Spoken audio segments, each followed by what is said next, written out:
શ્રી કૃષ્ણ મિત્રો, સ્વાગત છે તમારું મારી ચેનલ શ્રી હરિદર્શનમાં। આજે ફરી એકવાર કૃષ્ણ ભગવાનની બાળ લીલાની વાત કરવા જઈ રહ્યા છીએ। ત્યારે આજે આપણે વાત કરીશું કૃષ્ણ ભગવાનની છઠ્ઠીની, એની લીલાની વાત કરીશું।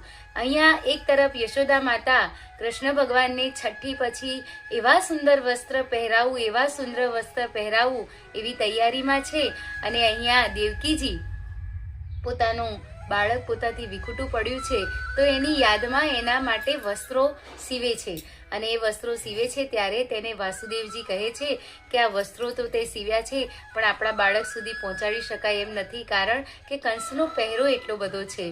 ત્યારે દેવકીજીની પાસે લાડ્ડુ પડ્યા હોય છે, એ લડ્ડુ હાથમાં ચૂરો કરતા કરતા કરતા કરતા એક સ્વરૂપ તૈયાર થાય છે, અને એ સ્વરૂપ હોય છે બાળ ગોપાલનું, લડ્ડુ ગોપાલનું, અને એ સ્વરૂપને દેવકીજી આ વસ્ત્રો પહેરાવે છે।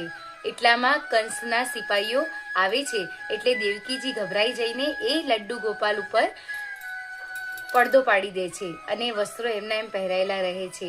આ બાજુ યશોદા માતા તેના માટે કૃષ્ણ ભગવાનના નવા વાઘા સીવડાવવા માટે ખૂબ અલગ અલગ જાતના પહેરવેશો જોઈ રહ્યા હોય છે, પણ એક પણ તેમને પસંદ આવતું નથી।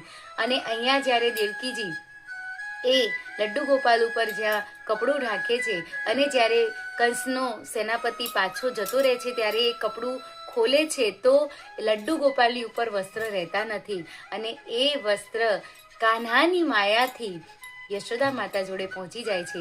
અને યશોદા માતા જ્યારે એ અલગ અલગ વસ્ત્રો જોતા હોય છે ત્યારે તેમને આ વસ્ત્ર ઉપર નજર પડે છે કે અરે, આ આટલું સુંદર વસ્ત્ર સીવેલું તૈયાર છે, અને તમે મને ક્યારના બીજા બધા વસ્ત્રો બતાવી રહ્યા છો।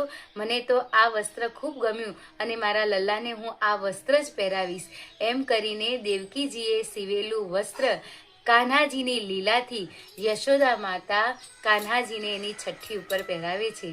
તો મિત્રો, આવી કાન્હાની ખૂબ ખૂબ લીલાઓ છે જે આપણે રોજ એકબીજા સાથે રજૂ કરીશું। ફરી એક લીલા નવી એની સાથે આપણે મળીશું, ત્યાં સુધી મને રજા આપશો। જય શ્રી કૃષ્ણ।